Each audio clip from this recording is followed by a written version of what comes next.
Hi, coaches. Here we are back doing another Connecting with the Coaches. And so the topic we're going to uh, jostle around with a little bit today is the idea that whenever our clients come to us with an issue, there's always two things going on. One thing is the logistical or the how do I or what do I do about or whatever. And that's this piece over here. But there's always this other piece over here, and that's what's going on inside them and what it makes them feel like, and whether they're triggered, and if they get defensive, or if it's a scary topic, or all of those kinds of things. And so what I'm finding is that many times people get stuck in patterns, and it's like this may change. This could go from money to relationship to whatever. There's all kinds of topics. And they're dealing with the same thing every time because this side never got dealt with. So what do you guys think? Do you know what I'm talking about? Yeah, that emotional pattern that undergirds all the interactions between spouses. Yeah, for sure. Well, spouses or even parents and child, or it can be at work. It can really be anywhere. No, Mm. I think a lot of it is like what the thing that's behind the precipitating event is what's going on in our heart that we're not willing to release or that we're suppressing. And when we keep those feelings down, it bubbles back up in all those different ways that you just talked about, Carrie. Right.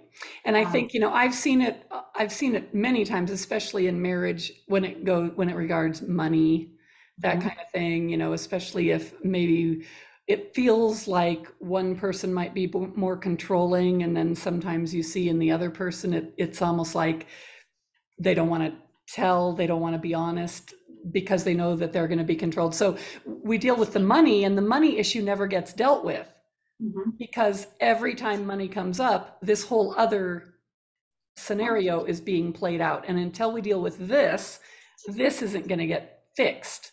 Are Yeah. there other situations that you guys have seen? I'm putting you on the spot, so if you don't think of anything, it's okay. But are you thinking of any other client? It just feels like every client basically that I have, we end up having this discussion at some point because they'll bring up the topic, and then it's like, well, what's going on in you when that's happening? Yeah, so just those patterns with this is how I handle stress and specifically traumatic stress when I'm feeling vulnerable or attacked or whatever. What do I do? Well, my go-to is to shut down and avoid.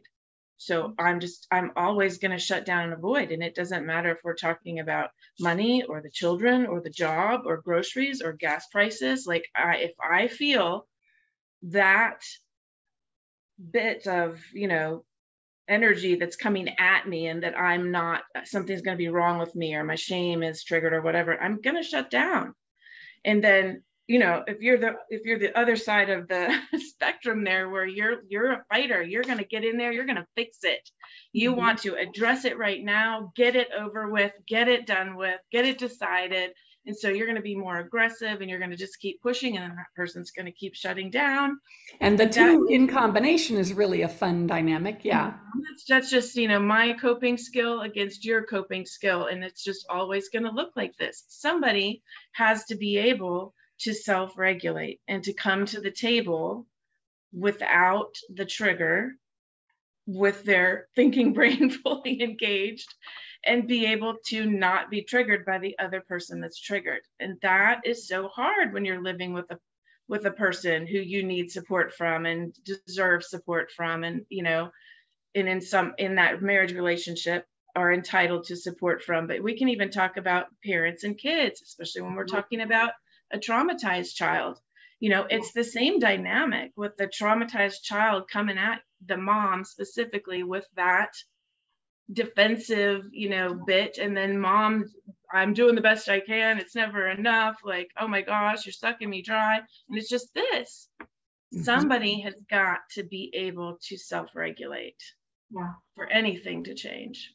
Mhm. Well, and I think about my own children, that have lived through the trauma of living with a rad child and the residual trauma that they end up with. And most recently dealing with some of that in my own children. And, it's triggering me because it feels like when I lived with my rad child and they're being triggered.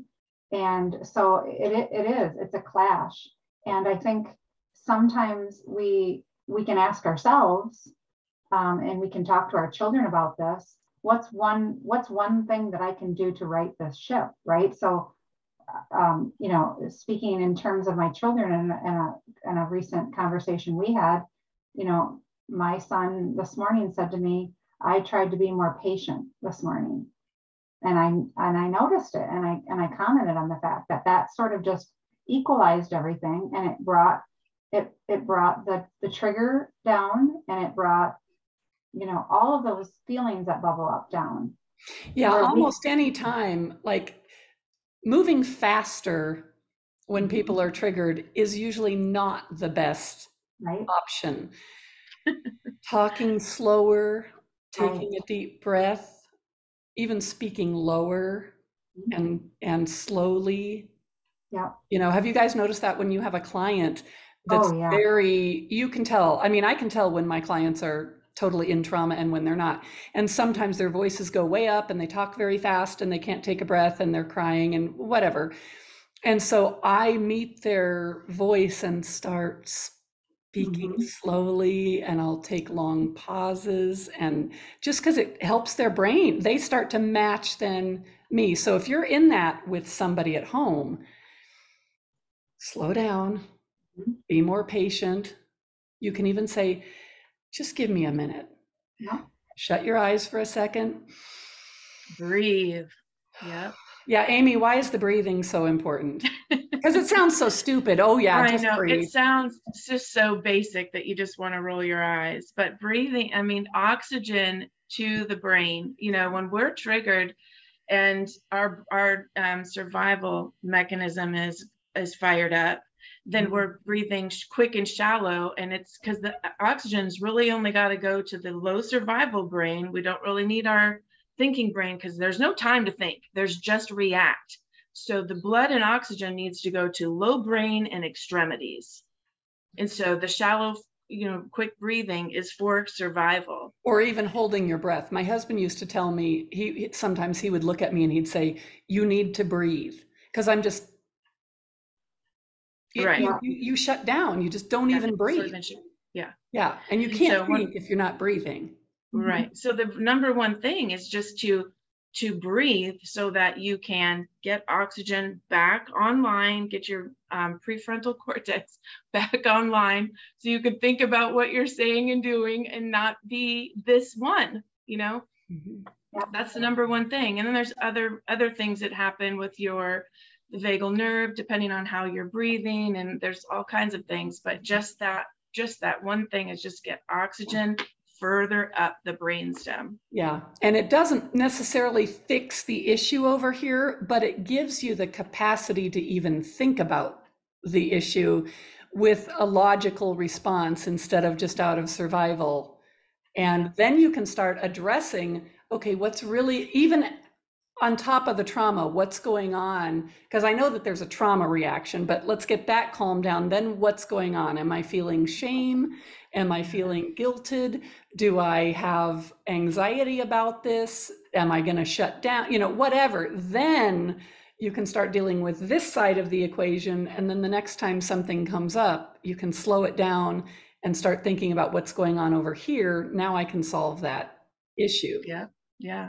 Going back to mom and kiddo, the other thing I was thinking about what would trigger me with one of my biological kids would be not so much, maybe it felt like when the other child was still in the home, but for me, it's my thought process of my decision about this adoption brought this into our home, and my inability to handle it is brought this into our home, and now he's suffering, right?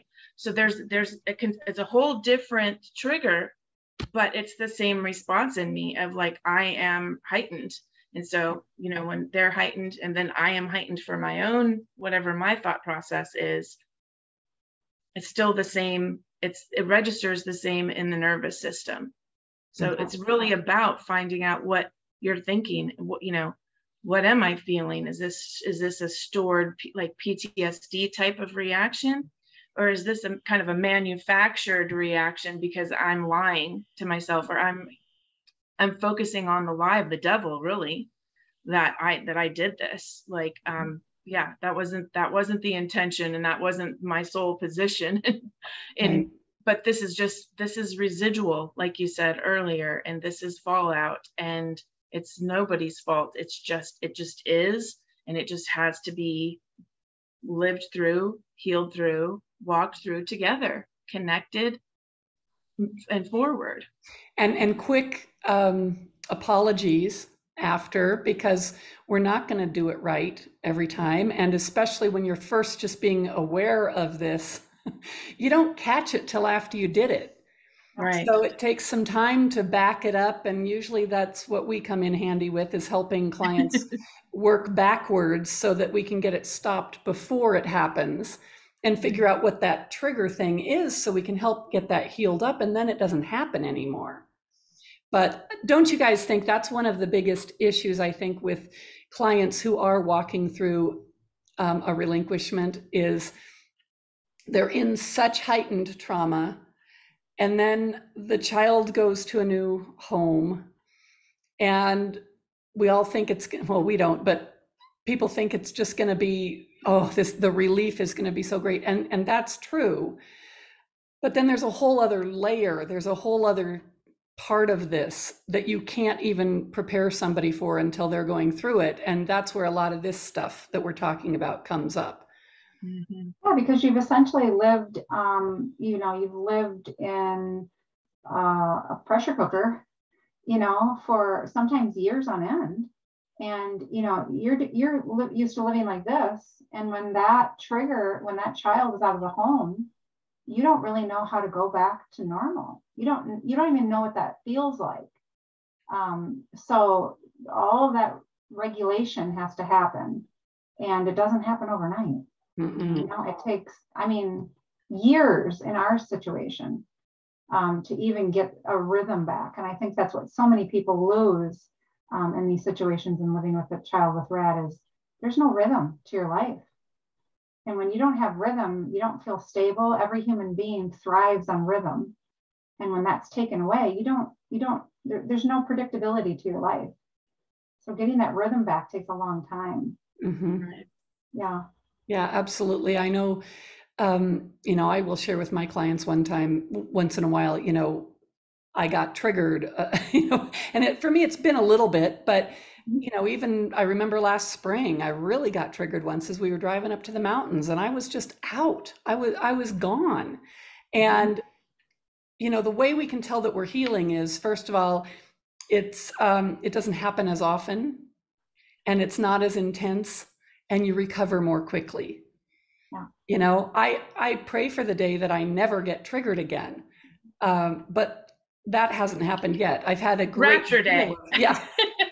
I've had a great deal of healing, and I'm so thankful. And this is absolutely livable, and I live in joy and abundance and all of that. But there's still hints of it here and there. And in some ways, I almost feel like it's good that I have that, because it keeps me connected to my clients, that I don't ever forget what it feels like. I don't want to be living in it all the time. Sure. At all.